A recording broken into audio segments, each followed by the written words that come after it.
So, turn your Bibles to Ephesians chapter 4.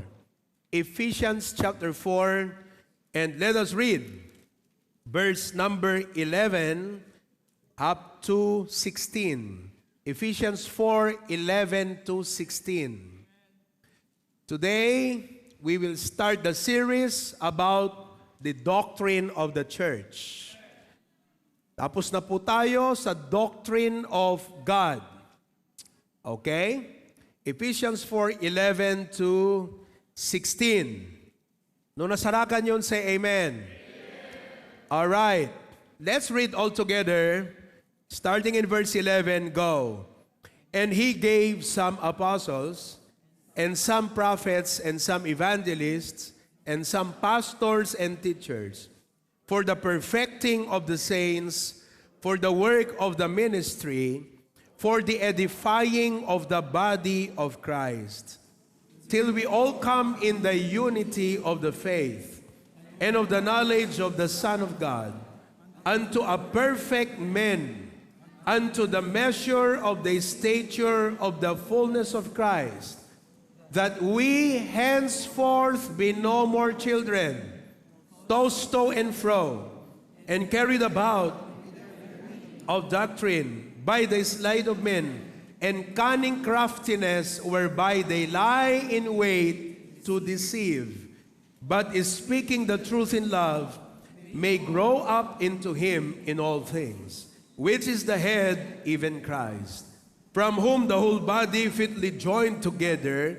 and compacted by that which every joint supplieth, according to the effectual working in the measure of every part, maketh increase of the body unto the edifying of itself in love. Dear God, please give us the wisdom, the understanding, Lord, upang aming makita ang katotohanan ito, maunawaan at matuto naming mahalin ang church, Panginoong Diyos. Salamat, Panginoon, for giving your life, Jesus Christ, on the cross. Salamat for the Bible. Thank you for building the church. In Jesus' name we pray. Amen. You may now be seated. Let's read the topic together. Everybody, all over the place, all over the world, let's all read the topic together. Ready, go. Save to belong, the local church, and your Christian life. This is inseparable. Inseparable. Everybody say the word inseparable. A church cannot be a church without Christians. And a Christian cannot survive without a church. So church and Christian are two inseparable. Ulitin ko po. Ang church ay hindi church kung walang Christian. Because the church is not the building. Not the kapilya. The church are the Christians. And it's not a church if there are no Christians. And a Christian cannot be faithful to God. You like to be faithful? If you do not have a local church. Because that is God's design. God saved you and will put you to the church. And God made the church for Christians. Christians for the church, church for Christians. Inseparable. Kaya nais ko pong i-emphasize ngayon, we are saved to belong. The local church and your Christian life.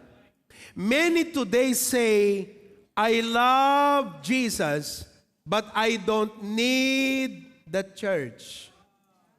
Pag sinabi mong mahal mo si Jesus at hindi mo kailangan ang church, you are talking out of ignorance. You're speaking out of ignorance because you don't know what the Christian life is.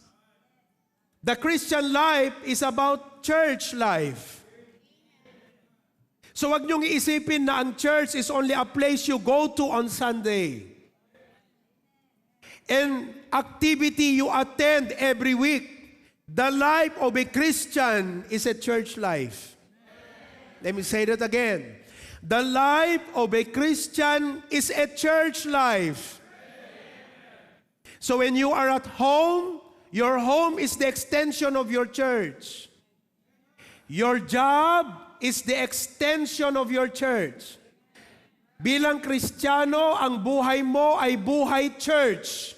Uso ngayon yung coffee is life, Netflix is life, Facebook is life, milk tea is life. To a Christian, church is life.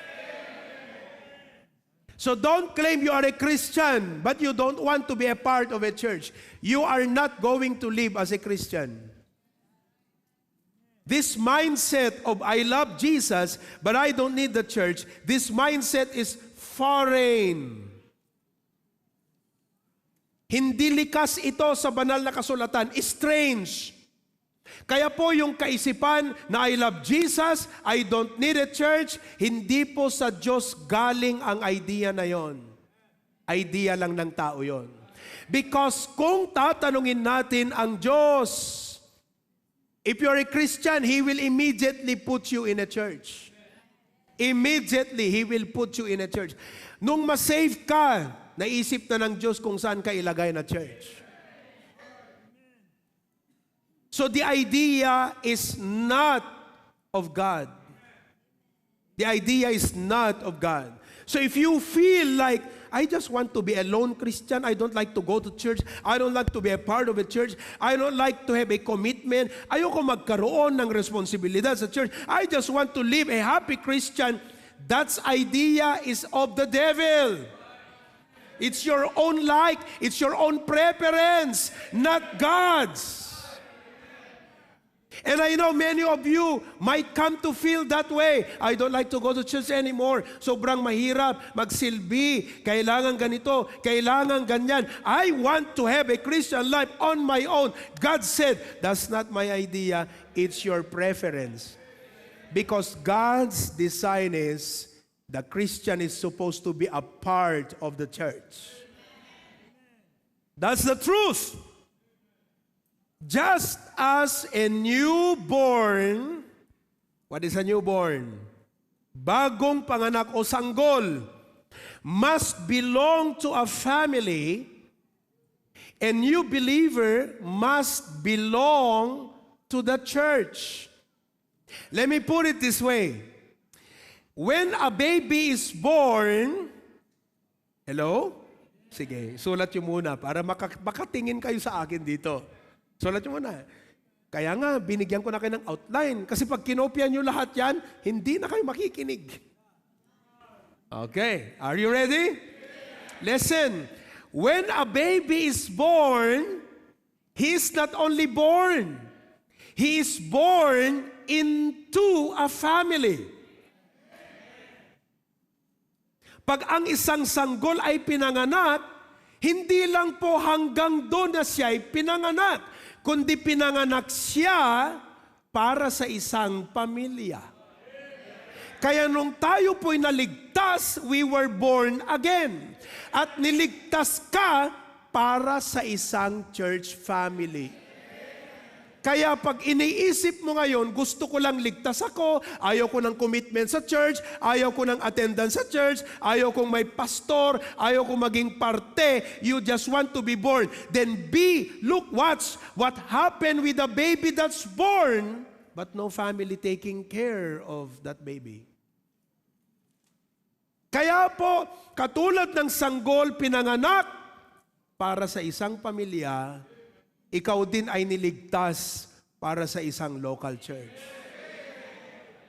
So if you are saved today, it is God's design that you become part of a local church. Now, a soldier cannot say, I fight for my country, but do not belong to a unit. The word is unit. Kung ako po'y sundalo, I belong to a unit. Hindi pwede na ang sundalo lumipat-lipat ng unit sa gusto niya. Because that's a disobedient soldier. Because every unit has a commander. And a commander must work with a team. And if a team member does not have commitment, he cannot mobilize the team. Kaya hindi pwede yung mentalidad ng Kristiyano na dito ako ngayon, pag ayaw ko, lipat ako sa kabilang church. Pag ayaw ko, lipat ako. O yung iba, dito ako, tutulong. Pag nakatulong, doon naman ako sa ibang church, tutulong. That is not also God's idea. It is satanic way of destroying the church. That's why, mga kapatid, gusto kong ma-realize nyo, napakala-komprehensibo ang topiko na ito. Because you need to be a part of a unit like a soldier. If you read Acts chapter 2, verse 41, and let's put that on the screen.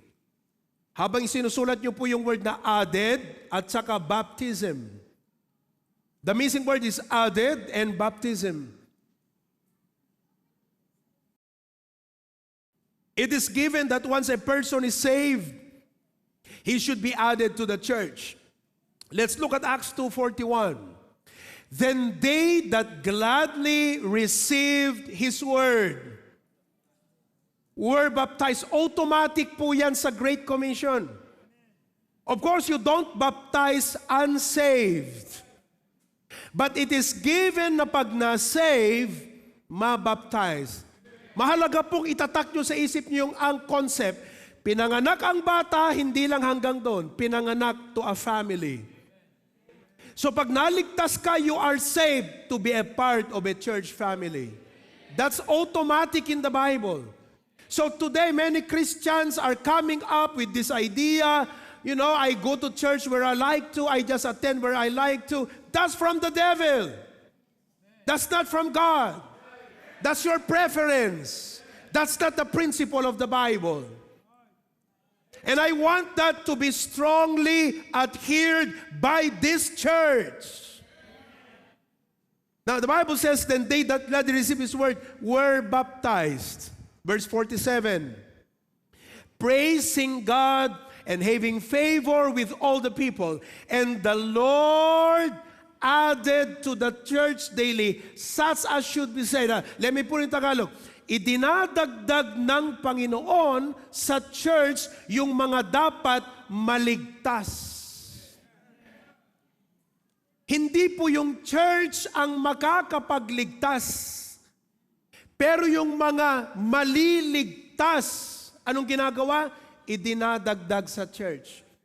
That is God's design. Automatically, when you're saved, God is not only thinking of you saved. He is thinking of you. I will put him to this church. I'll put him to this church. That's why if you're saved today, if you already have Christ as your personal Savior, then listen, you should be a part of a local church family. You should be a part of God's church.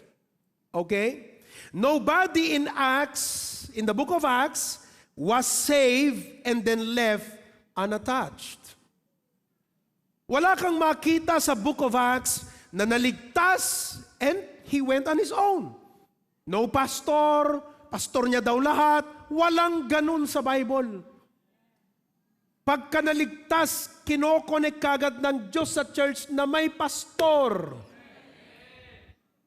Hello. The concept of believers living independently. Independently. You know, iba po yung independent sa autonomous. Yung autonomous is capable to sustain himself. A Christian cannot be autonomous. Much less can be independent. Naunawaan po natin? So, the concept of believers living independently or labas sa church, the local church, is completely foreign. Wala kang makikitang ganyan sa Biblia. Although marami tayong nakikitang mga ganyang Kristiyano ngayon, wala siyang church na kinabibilangan. Ayaw niyang maging member, inuulit ko, kasi ayaw niyang may commitment, ayaw niyang may responsibilidad, ayaw niya ng buhay niya ay connected sa isang organisasyon. Gusto niya solo life siya. Wala pong ganon sa Biblia. That's why if you are saved and you want to live for God, you have to learn how to live a church life. Don't just learn how to live as a Christian. Learn how to live a church life. Kung hindi ka sanay ng church life, sanayin mo sarili mo ngayon. Kung wala sa sistema mo ang church life, isaksak mo na ngayon. Kung hindi ka sanay sa maraming tao katulad nito, sanayin mo na ang sarili mo dahil yan ang gusto ng Diyos sa'yo. Listen to me. In life, let me tell you a very important principle. Everything is available to a person who is willing to learn. You can learn cooking if you're willing to learn. You can drive if you're willing to learn. You can swim if you're willing to learn. But once you tell yourself, I don't like to, you'll never learn it. Kaya itong gusto ng Diyos na church life, kung sabi mo, ayoko ng may church, ayoko may commitment, we're connected sa mga taong ganyan, ayoko, solo life lang ako. It's the devil driving your life. It's the devil driving your life. And it is yourself driving your life. Because if you want God to drive your life, Lord, kung itong gusto mo, hindi ako sanay, hindi ito ang buhay ko, pero gusto mo to, pag-aaralan ko to. Tututunan ko to. At basta sanay ako na magkaroon ng church life sa buhay ko. That's what this topic is all about. I told the ushers a while back, alam nyo usher, sabi ko, one thing that I want to put into your mind is heart is the growth mindset. The ability and willingness to learn. Alam kong hindi kayo sanay ngumiti. Pero kung gusto mo maging usher at gawin ang paglilingkod mo para sa Diyos, gawin mo ng tama. Kung hindi mo alam yung tama, pag-aralan mo. Hindi pwedeng nag-usher ka kaya nakita nyo? Naramdaman ko may improvement to mga usher bigla. Ang saya namin kanina, tawang-tawa sila Sabi ko, okay, bubuo na tayo ng group chat. Ito na yung mga ushers natin na committed. Yan na mga kapatid. Mula last Sunday, morning, afternoon, Wednesday night, hanggang ngayon, ito na yung mga committed na usher. Sabi ko, listen gagawa tayo ng group chat natin, magre-record kayo everyday video. Hello, good morning sis, good morning Brad, 1 minute yan 1 minute, isesend ninyo. Alam kong hindi sila sanay doon. Pero sabi ko, tutulungan ko kayo. Kasi hindi ka pwedeng usher na hindi mo gawin yung dapat gawin ng usher. Ngayon, nag-usher ka, hindi mo alam, pag-aralan mo. At learn to do it. And you have to learn it. Don't say, ayoko. Di umupo ka na lang. Are you listening? In the same manner, in the same sense, in the same tone, let me tell you today, hindi ako sanay ng church life Ang sanay ko lang, family life, career life. Tapos ilalagay ako ng Diyos sa church. Well, Christians, learn it. You don't like it? Learn it anyway. You don't want it? Learn it anyway. If not, you are not a faithful Christian. I even doubt if you're saved. Learn a church life. Okay, let's move forward. In the New Testament, there's no category for saved but not part of a church. No, walang ganun sa New Testament. Wala kang makita sa Biblia na naligtas sa New Testament, pero hindi siya parte ng church. Sa katunayan, walang kategorya sa bagong tipan na ligtas pero hindi bahagi ng iglesia. So the church, listen, let us put it a very important doctrine. The church does not save. But the church is a place for the saved. The church does not save. Hello? But it is a place for the saved. So you are saved and you are meant to be for the church. Hello? Okay. So now, I'd like to share with you 4 important truths about the church. Number 1, the church is God's divine plan. Can you imagine the church is a plan? Hindi po ito parang aksidente. The church was planned. It did not come as an accident. And it was never man's idea. Kaya alam nyo, merong isang wrong concept. Ito yung wrong concept. Mali ito. Basahin nyo. Church is man-made. I just follow Jesus personally. May mga tao pong ganyan ang pag-iisip. Ang sa akin, hindi issue yung church eh. I just follow Jesus eh. You cannot be faithful to Jesus the head if you are not a part of His body, the church. And if Jesus functions as the head, listen to me, kung si Jesu Kristo nagpa-function bilang ulo, it implies may katawan siya na kung saan dun siya nagfa-function. And if you say that you love Jesus, the head, why are you not a part of the body? If you say you follow Jesus, where Jesus, the head, is the body, goes, where are you? Kung pumunta nung katawan dito, pinangunahan ng ulo, nasaan ka? Are you listening? Amen? Oh. That is why, mga kapatid, I want everyone to listen. Even AV, you listen. I am giving you a very important doctrine here. I want every key person to be rooted on God's Word. Okay? So Christ Himself founded the church and promised to build it. Matthew 16 verse 18, the Bible says, and upon this rock, I will build my church. The word church means ecclesia. Okay? So, to dismiss the church is to dismiss Christ's plan. Oh, mahalaga yan. To deny that the church is God's plan is like denying the family is God's plan. Listen to me. Alam niyo kung bakit ang daming Kristiyano na matigas ang ulo ngayon?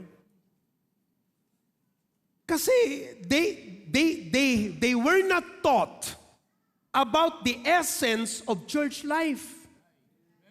Ang uso kasi na topic ngayon, Christian life. Dapat ang topic, church life. Because the Christian is a church life. You cannot function as a Christian without church. Your functionality as a Christian is in the body. Eh ngayon, ang uso, Christian life, Christian life, Christian life ko, buhay ko. See? You are dismissing the importance and essence of church life na hindi mo namamalayan sa sarili mo. It's like, listen, you know what happens when people dismiss the idea that family, na ang family ay institusyon na nilikha ng Diyos? Listen, when a person, when a society, when a generation begins to dismiss na ang familia idea ng Diyos at siyang lumikha, may batas siya, may prinsipyo, may design, dapat sundin. Pag inalis lahat ng tao sa isip niya, you know what a person will do? He will distort the idea of family. Kaya magkiklaim, lalaki, pwede kaming mag-asawa sa kapwa lalaki. Babae, pwedeng mag-asawa sa kapwa babae. Why all of these things happening now? It's simply because men did not respect the God who designed the institution of family. You will create your own idea of family. You will create your own structure of family. You will create your own idea. The same thing, if you're a Christian at wala kang church life mentality, you'll create your own course of Christian life. And will it be God leading you? No, it's the devil. Kaya nung makita ko po ito, na burden ang puso ko, at sabi ko, Lord, isisigaw ko ang bagay na ito, hindi lang sa HBBC, kundi sa lahat ng mga churches. That every Christian should know, you cannot be a faithful Christian without a church life.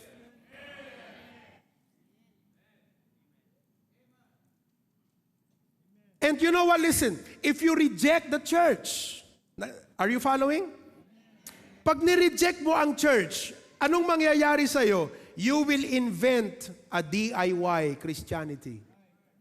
What is DIY? Do it yourself. Wala kang pastor, wala kang sistema, wala kang serbisyo, ikaw lang ang nag-manage ng sarili mong Christian life. DIY. What is DIY? Do it yourself Christianity. At ano po ang do it yourself Christianity? Loose. Ayaw mo yung nakatali ka loose. Pastor, don't keep me in this church, ha? Because if anytime I want to leave, I should leave. Who told you to do that? Who told you to do that? Did God put you here and say, okay, ilalagay kita dyan, ha? Pag ayaw mo na, umalis ka na. Did God tell you that? Walang ganyan sa Bible. Isip mo lang yun. Kasi ayaw mo pag tinamaan ka sa preaching. Ayaw mo pag kinorek ka. Ayaw mo pag na-rebuke ka. Ayaw mo pag ikaw ay tinamaan sa mga prinsipyo. May hindi ka nagustuhan, kaya gusto mong umalis. But it is not a godly thing you're doing. Hello? Okay. So, God did not leave us free to reinvent. Hindi po niya tayo binigyan ng freedom para baguhin ang sistema niya. Like family. Tatay, nanay, hindi parehas nanay, hindi parehas tatay. Tatay, nanay. He created Adam and Eve, not Adam and Steve. Not Madam and Eve. Walang ganun sa Bible. But people would like to change the idea because they thought what? The family is theirs to control. Hindi. Yung lumikha sa iyo at sa akin, siya ang lumikha ng family structure. At bilang nilikha, tama lang na respetuhin natin yung lumikha, sundin natin yung kanyang disenyo. Pero pag inalis mo ang Diyos, ikaw na ngayon ang magre-restructure ng sarili mong family. Kaya marami mga Kristiyano, independent mag-isip. Kasi hindi po na-emphasize ang church life sa kanya. Puro Christian life, puro Christian life, puro Christian life, puro Christian life. Are you getting the point now? Okay. So, you know, you cannot have a healthy society by dismantling family. You cannot have a healthy Christian life by dismantling God's design for the church. Let me give you these examples. Okay? In the New Testament, we read a while back in Acts 2:41, and let's read it again. Let's read it again. The Bible says, then they that gladly received His word were baptized and were added. What does God do to a saved person? Added. Added. Who added you? You? No. God. Because it's His idea. Kaya nung time na sinabi mo, Lord Jesus, I acknowledge that I'm a sinner. I know that I'm going to hell. I'm aware that our relationship was broken. And I now fully understand and believe that Jesus died to pay for all the consequences of my sin. And Lord Jesus, by faith, I receive you as my personal Savior. That single moment, God said, okay, now you're saved. I'll put you to this church. Automatically in His mind. That is why baptism is the first step of obedience to a Christian. Kaya kung Christian ka na hindi ka nagpa-member ng church, you are not obeying God. That's the first step of obedience in the Bible. Number two, do you realize almost every epistle, not epistle, sulat, Si Pablo sumulat sa Corinto, sumulat sa Epeso, sumulat sa Thessalonica. Epistle ang tawag doon. Every epistle is written not to an individual Christian, to a local church. That's why it's about time that you, Christians, should not think independent of yourselves. Whatever you think, consider the church lagi. Hindi sarili mo. It's about time. This is what the Bible says. Wala kang makita na letter para sa'yo lang. Lahat ng letter para sa church. Kaya kung nagbabasa ka ng Bible, ang isip mo dapat, itong binibigyan ng Bible sa'yo, hindi para sa'yo lang, kundi para sa effectiveness mo sa church life mo. The Lord did not give you that word for you to succeed just on your own. He gave you that word so you can be an effective member of the church. He gave you Ephesians to learn how to become an effective member of the church. He gave you Colossians and Thessalonians and Corinthians para i-rebuke ka sa pagkakamali mo dahil hindi mo alam makipag-deal sa church, hindi mo alam makisama sa church, hindi mo alam mamuhay sa church. Inilalayo mo ang sarili mo, dinedetach mo ang sarili mo. Was it God leading you to do that? No, it's either your preference or the devil doing it.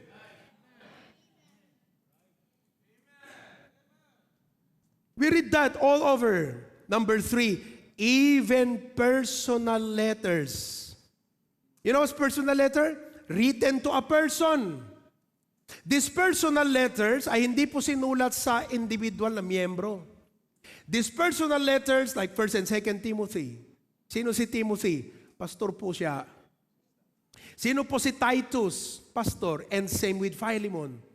These are addressed to leaders, so that they can be effective leaders of the church. It's all about the church. Your Christian life is not about you.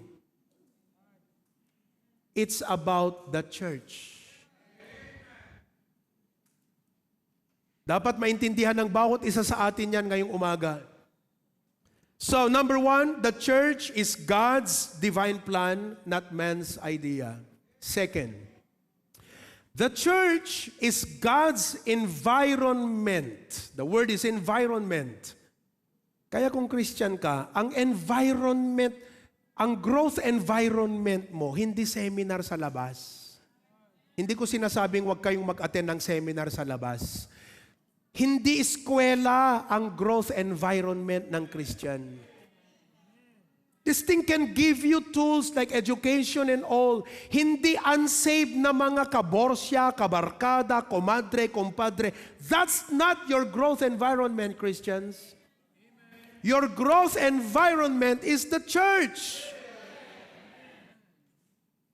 See, there are many Christians today don't go to church, but they have circle of friends. I wonder, kumusta ang testimony ng mga Kristiyanong ito? Kumusta ang kanilang relasyon sa Panginoon? If you ask them, how are you? They say, I'm okay. God says, you're not okay. You're not obeying my will. You're not obeying my plan. At ang dangerous kayo, yung mali na ang ginagawa mo, yet you still feel right. Because nasanay ka sa buhay ng kasinungalingan. So you can do something wrong, but you still feel right about it.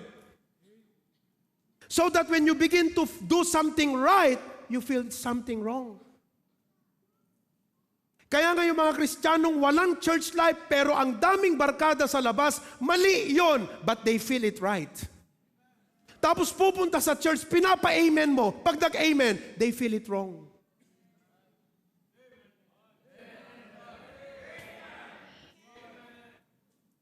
Are you listening?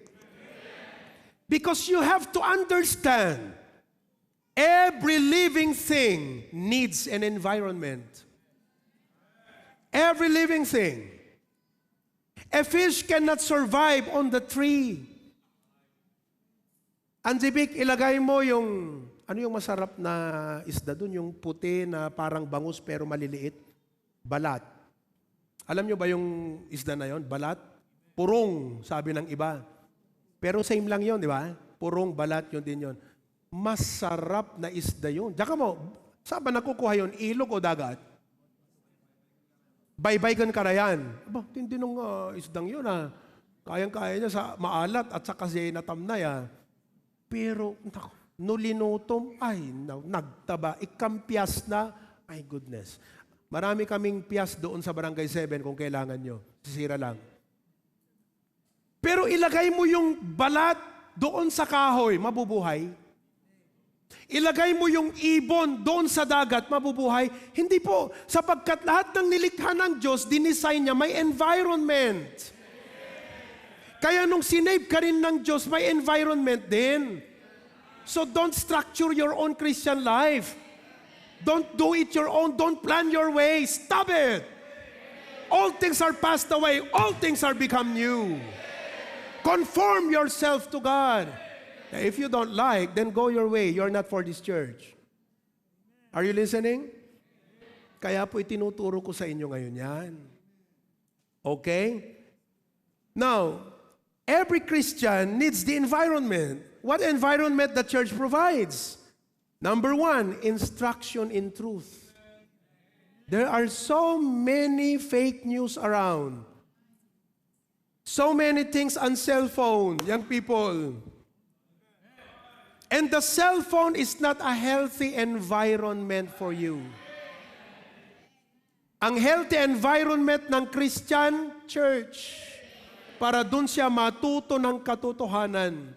The Bible says in 1 Timothy chapter 3, verse number 15, "But if I tarry long, that thou mayest know how thou oughtest to behave thyself in the house of God, which is the church of the living God." Now listen now. The church is what? The pillar and ground of the truth. So if you want to grow in truth, your environment is the church. That's where you learn. Not only that, but ang church po, hindi lang environment para matuto ka sa katotohanan, but the church is God's environment for growth and ministry. See, in Ephesians chapter 4, verse 12, binasa natin yung 11 kanina, nagbigay ng Panginoon ng pastor, apostol, propeta, para i-lead yung church niya. At ang gagawin ng pastor is to perfect the saints. Let your pastor do his job. Let your pastor do his job. So that when your pastor is here to preach, be there. If you're not there, you're not letting your pastor do his job. Pag nagpakol ako ng meeting at magtuturo ako, punta ka. Because that's my job. To perfect you, to prepare you. Let your pastor do his job. I mean, if you're a sheep, let the shepherd do his job. And cooperate with the shepherd. Otherwise, if you're not, maybe you're a snake. And a snake, as far as I know, they don't know how to cooperate. They only know how to bite. And members who don't know how to cooperate, they only know how to bite. Pag uwi, grabe yung message ni pastor, no? Mga ganyang ugali. Snake! Snake, get out here! Get thee behind me, Satan! Walis ka rito, snake! Because in this place are all sheep of God. This is the flock of God. If you're a snake, get out! Because I will do my duty as a shepherd to the sheep. I have no duty with snakes. See? Perfect the saints. And then what? For the work of the ministry. Gagawin natin ang ating ministry. Kaya ngayon, kung wala ka pang ministry, huwag kang magdadahilan. Kailangang ikaw ang mag-adjust at aralin mo paano makapag-ministry. Kasi hindi pwede na ang church ang naghahabol sa'yo. Sinabi na ng Diyos na pagligtas ka, maglingkod ka sa church. Hindi mo alam? Pag-aralan mo. And I have a good news for you. After this, mamaya po sa second preaching, I will teach you how to fulfill a ministry. I'll teach you how to fulfill a ministry. Kaya kahit sinabi mo ngayon, first time lang ako, matututo ka. Pastor, matagal na akong miyembro, pero nasanay akong walang ministry. Ayoko kasi hindi ako sanay. I want to be solo in life. Mali. Mali yan.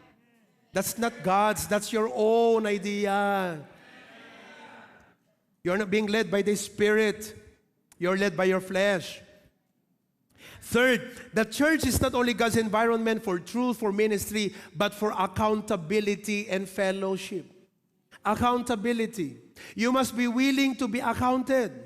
In Hebrews chapter 10, verse number 25, not forsaking the assembling of ourselves. Kaya alam nyo yung Sunday afternoon, hindi ko na kayo pipilitin. Alam nyo, duty nyo yan. Hindi ko na sasabihin sa inyo ang Sunday afternoon, duty nyo. Prayer meeting, duty nyo yan. If you're not coming, you're sinning. On a Wednesday night, when you are somewhere else, where you are in the house, instead of being in the church, you are sinning against God. Nagkakasala ka. Kasi hindi mo sinusunod ang Diyos eh. At tigas sa ulo mo eh. Magdadahilan ka eh. Subukan sabihin yan sa Diyos. Pag nagalit yan, kukunin niyang buhay mo. You see? You know what people say? I don't need church. I can read the Bible and worship God alone. Sabi niya, hindi ko kailangan ng church.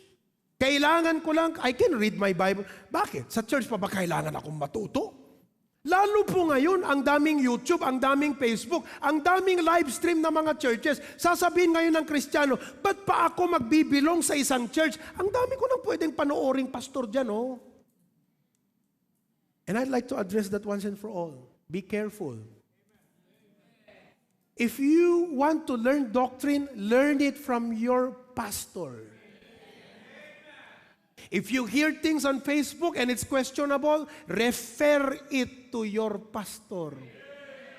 Huwag yung i-repost mo kaagad kasi nag-appeal sa kagustuhan mo, nag-appeal sa sentimiento mo, nag-appeal sa emotion mo, at pinost mo agad. Pwede bang tanungin mo rin, Pastor, okay ba sa ito? Ano sa tingin niyo po? Reflecting from the Bible, is this right? Hello? Kasi lalabas po nga yung problemang ito.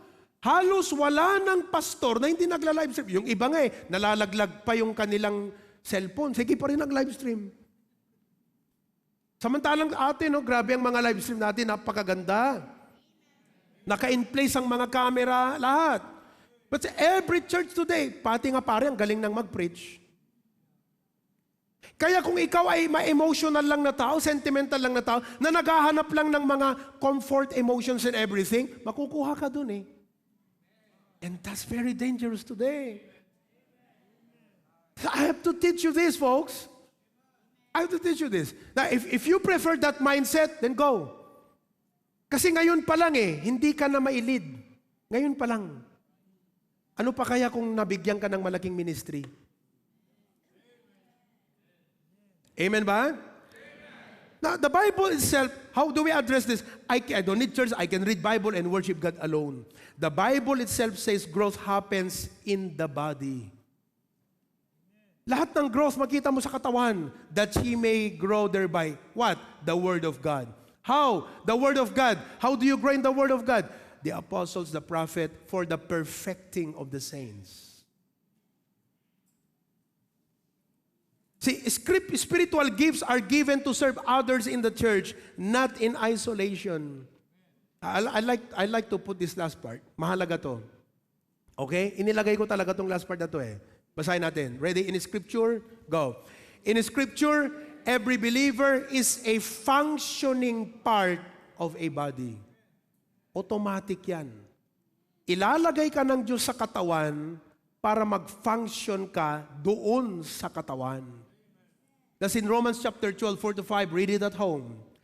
And a body, listen now, a body part, for example, tangan. A body part cut off from the rest cannot survive. Much less fulfill its purpose. I like that part. Padasa magbaling ka, subukan mo maging Kristiyano ka, i-detach mo ang sarili mo sa church, hindi ka magsusurvive as a faithful Christian. Siguro magiging Christian ka in your own terms. In your own description, in your own definition. Pero pag kinuha ko ang Bible at pinakita ko sa iyo ang qualifications that make a Christian faithful, malayo ka doon, Brad. Malayo. You cannot survive if you are detached from the body. Much less, paano mo gagawin yung function mo nakadetach ka sa katawan? Kaya dapat talaga maging part ka, committed member of a church to survive and to fulfill your purpose.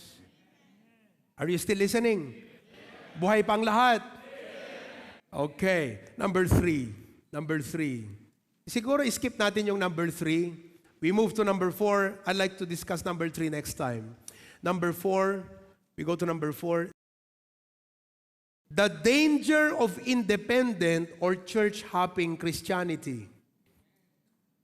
Kaya kung meron po kayong kilalang church-hopper, pagsabihan nyo, mali yung ginagawa mo, Brad, kamo. Mali yung ginagawa mo, sis. Ito po ang gusto kong sabihin sa inyo, kung lahat ng Kristiyano ganun mag-isip, kailan titibay ang church? Kung ganun din kayo, na pag ayaw nyo rito, lipat sa kabila. Pag ayaw, lipat na naman. Or, pag nandito ka, nakatulong ka ng konti, happy ka, siyempre, i-acknowledge ka ng pastor. Ay, si sister ganito, nagbigay ng chair, galing po siya ng HBBC. Tapos niya raw yung mission niyang tumulong doon. Punta naman sa ibang church, tumulong na naman doon. Kung lahat kayo ng miyembro, ganyan mag-isip. Kung tama yung ginagawa, kung tama yung ginagawa, gawin natin lahat ng miyembro. Ganun ang gagawin. Paano po titibay ang church ng Panginoon? Magpapalit-palitan lang ang mga miyembro. Hello? Ito ang napakapangit na idea. Subukan nyo nga yung asawa nyo, ipalit mo sa kapitbahay. Palit-palit ng asawa. You know why people do that today? Because they've not been taught church life. Or if they were taught, but they don't like commitments. They don't like the pastor rebuking them. They don't like the pastor correcting them. And it's so pitiful. Nakakaawa, mga kapatid. Nakakaawa. Magsasuffer ka niyan. The church is God's agent. The church is the danger of independent or church-hopping Christianity. Ito po ang wrong concept. Ito, ang pangit nito, delikado to. Tingnan, Christians, listen. My calling is to float from church to church and help wherever I go. Wala akong church na kinabibilangan. Wala akong commitment. Basta I just want to help anyone I want. I want to help that pastor, I will help that pastor. Missionary, I will help that missionary. Basta kung saan ako pwede makatulong, doon ako. Wala pong ganyang idea sa Biblia. Idea mo lang yan. My calling is to float from church to church and help wherever I go. I'll just help there for a while. Meron bang sa inyo dito ngayon? We don't need your help. You're not helping. You're harming. Please go. If you're here and you just say, Pastor, nandito lang ako para tumulong. Pag natapos ko na yung aking mission, lipat ako sa ibang church, tutulong ako. If you're that, please no. We don't need your help. Because your mentality is a harmful mindset. And I don't want the people here na mahawaan ng mentality mo. I don't want that. These are sheep, precious flock of God. And if you have that mindset, please go. Ngayon pa lang, umalis ka na. You're a dangerous member in the church. Hello? I'll just help her for a while, then move to another church to help there. Who told you? Can you give me a Bible verse in the Bible that supports your claim? Bigay ka nga sa akin ng bersikulo sa Biblia na sinabi na yung ginagawa mo, biblical. Asan sa Biblia yan? Wala sa Biblia yan. Kathang isip mo yan. At yan ang isang nagpapadelikado sa mga churches ngayon. The Bible never teaches church-hopping Christianity. Instead, God commands stability. Kung maging miyembro ka, magpakatotoo kang miyembro. At tutunan mo paano maging maayos na miyembro. Hindi miyembrong patigas ang ulo, miyembrong pasaway, miyembrong papaanawa, miyembrong problema ti pastor. Tutunan mo paano maging mabuting miyembro. Kahit sino ka pa. Hello? I can speak that para maunawaan nyo na, oo nga dapat hindi ko talaga dinadalo rito. Sino ako ganyan-ganyan? Wala talaga. Stability. Ano pa? Accountability. and fruitfulness in one local church. One local church. A wandering Christian cannot grow deep roots or bear lasting fruit. Kaya ito po, point. If all Christians had the same mindset, how will churches thrive? Kaya hindi talaga design ng Diyos eh. Kung ikaw ganyan ka mag-isip, if you're watching right now, and you're thinking like that, please, you better get your mindset straight. Go back to the Bible and be a biblical Christian. Not a church-hopping Christian. Amen? Tingnan niyo po. Believers were added to one church. Alam niyo yung 3,000? They were added to one church. What church? The church in Jerusalem. The Lord added them to that church daily, such as should be saved. One church in Jerusalem. Okay? Paul and Barnabas were sent and accountable to their church. Hindi ka basta soul winner lang ayon sa gusto mo. Hindi binigay ang Great Commission sa isang tao. Binigay sa church yan, mga kapatid. Kaya kung gusto mo na gawin ang mission ng Panginoon, it's always through the church. Kasi kung sinabi mo, hindi ko kailangan ng church, kaya ko mag-soul winning on my own, magtatay ako ng sarili ko, hindi Holy Spirit ang nagpadala sa'yo. You're not sent by the Holy Spirit. Kasi kung basahin niyo po ang Acts chapter 13, it was the Holy Spirit that sent at sinabi, the Holy Spirit could have said, Barnabas, pumunta na kayo. Pero alam niyo yung ginawa? Tingnan niyo, Acts 13 verse 1. Okay? Now there were in the church that was at Antioch certain prophets. Buhay pa ba kayo? Amen. Kaya pa? Amen? Kaya pa in the sense na bukang mahaba na yata yung preaching ko eh. Okay pa ba sa inyo? Mag-50 minutes na ako, binibilang ko eh. There were in the church that was at Antioch. Ilang church yan? Ilang church yan? One. Saan? There were in the church that was at Antioch. Who? Certain prophets and teachers. So, these are aral sa Biblia. Kumbaga nag-Bible school.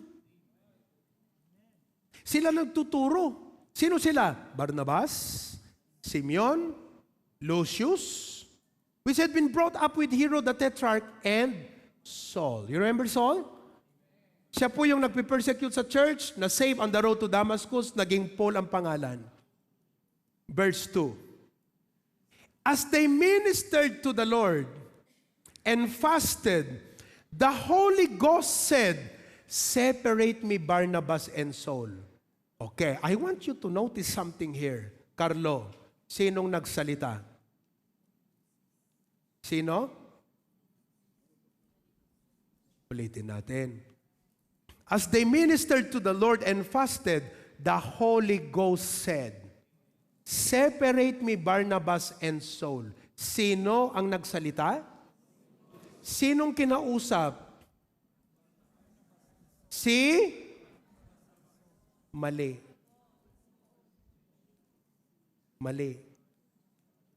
Kaya pag sinasabi mo, may calling ako, wala akong calling. No.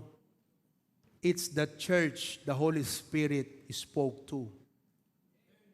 And definitely, the leaders of the church. Kaya pag si pastor, sinabi niya sa'yo, gawin mo to, it could be led by the Holy Spirit. Huwag mong sasabing, wala akong calling eh. Bakit? Ikaw bang dapat kausapin? Hindi naman si Paul at Barnabas ang kinausap yung church. Kaya kung gusto mong magmisyon, it's through the church. Separate me Barnabas and Saul. Sinong kinausap uli? The church. Anong sinabi ng Holy Spirit doon sa church? Separate Barnabas and Saul, whereunto I have called them. The Holy Spirit is God. He can directly tell Saul and Barnabas, Saul, Barnabas, humalis na kayo. Pwedeng gawin ng Holy Spirit yon. Kaya lang ayaw i-violate ng Holy Spirit ang principle ng Biblia. Holy Spirit nga sumusunod sa Biblia ikaw pa. Kasi ayaw niyang i-violate, design yan eh. Kung may i-send out, kung may mag-mission, kung may gustong mag-outreach, it's always through the church. Hindi yung gusto mo, mag-outreach ako. Magsisimula ako ng gawain. Bakit? Kinausap ako ng Lord. Walang ganon. Old Testament yon, pwede. Nasa Old Testament ka ba? Alam ko sa Old Testament, kinausap si Jeremiah. Sa Old Testament, kinausap si Gideon. Actually, ang sabi ni Moses, why me? Ang sabing kanya ni Jonah, not me. Ang sabi ni Isaiah, send me. Old Testament yun. Pero sa New Testament, church,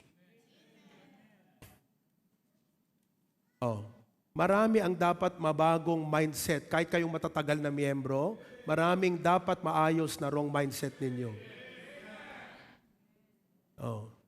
Alam ang first time yung marinig ang doktrina ng local church, ito po ang Biblical Baptist Doctrine of Local Church.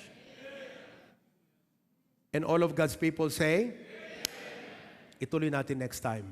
Exciting ito, exciting.